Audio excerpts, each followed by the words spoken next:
Olá, turminha do quinto ano. Vamos começar mais uma aula de língua portuguesa. E o tema da aula hoje é ler para compreender. Vamos lá? Vamos utilizar o nosso livro Aprender Juntos. Vocês vão abrir o livro na página 58. Hoje nós vamos fazer a interpretação somente desta página. Antes de fazer a interpretação, seria importante vocês voltarem um pouquinho nas páginas e fazer a leitura novamente desse texto aqui que nós lemos ontem, né? Folia dos Três Bois. Então, vocês perceberam ontem, através da leitura, né? A Prof. Vivi pediu para vocês lerem e enviarem a resposta, dizendo que, observando a maneira como esse texto está organizado, o que identificava ele como um texto teatral.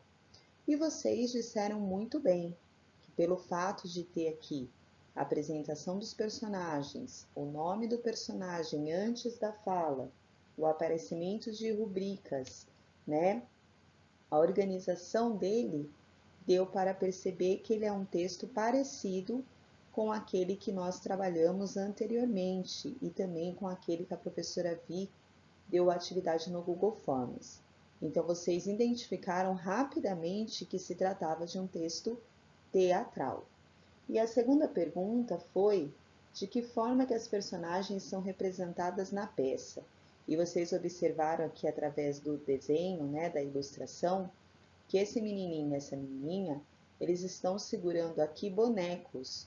Ou seja, essa peça ela é feita de fantoches. Tá bom, turminha? Esse texto, Folia dos Três Bois, foi escrito por Silvia Ortoff. Silvia Ortoff, pessoal, ela é bastante conhecida, ela escreveu muitos livros, mas antes dela se tornar escritora de livros, ela atuou muito como autora de teatro e professora, e diretora também. Então, ela tem aí uma bagagem, uma experiência em teatro. Então, deem uma pausa nesse vídeo, façam a leitura novamente do texto Folia dos Três Bois e depois retoma para a gente poder fazer a interpretação.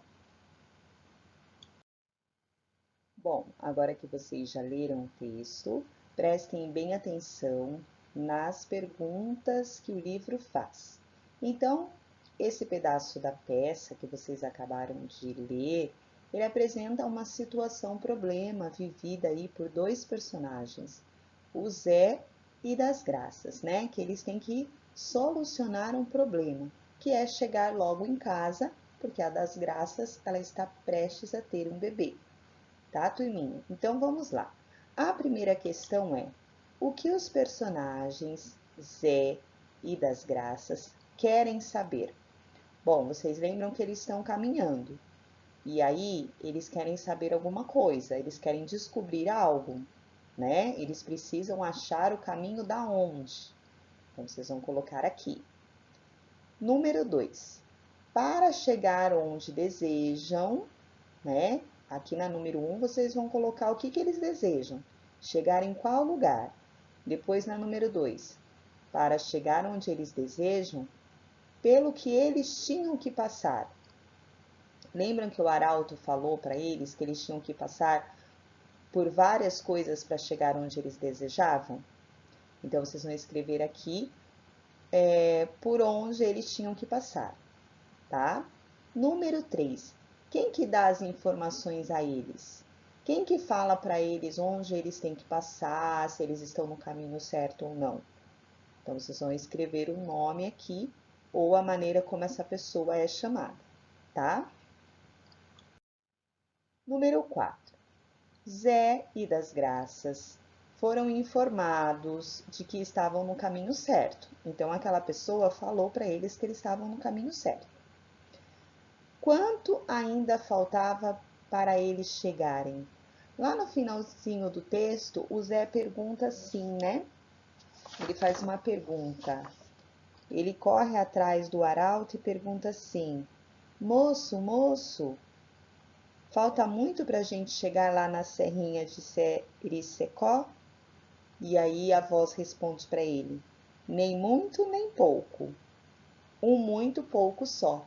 Então, através dessa resposta, será que ainda faltava muito para eles chegarem? Será que dá para a gente perceber? Dá para a gente saber?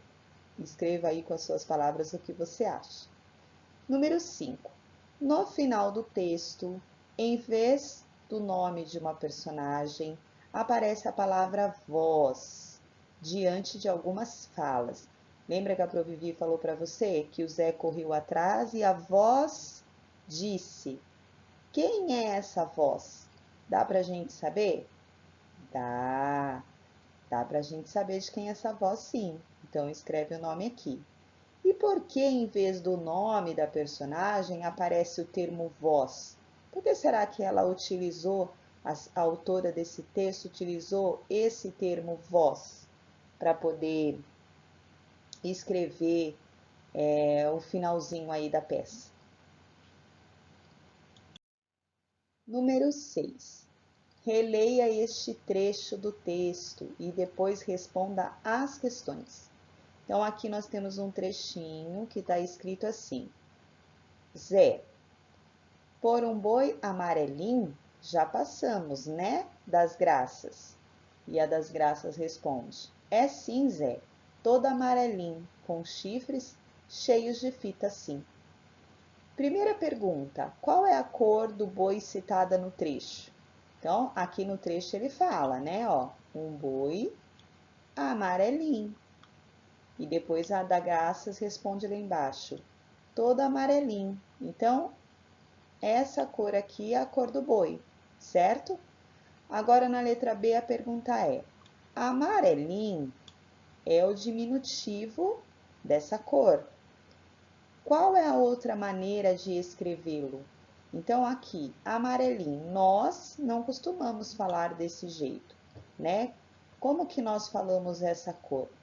Você vai escrever aqui a maneira que nós falamos amarelinho, tá bom? Por hoje é só, faremos até aqui e amanhã a gente continua nas próximas páginas. Um beijo e até a próxima aula.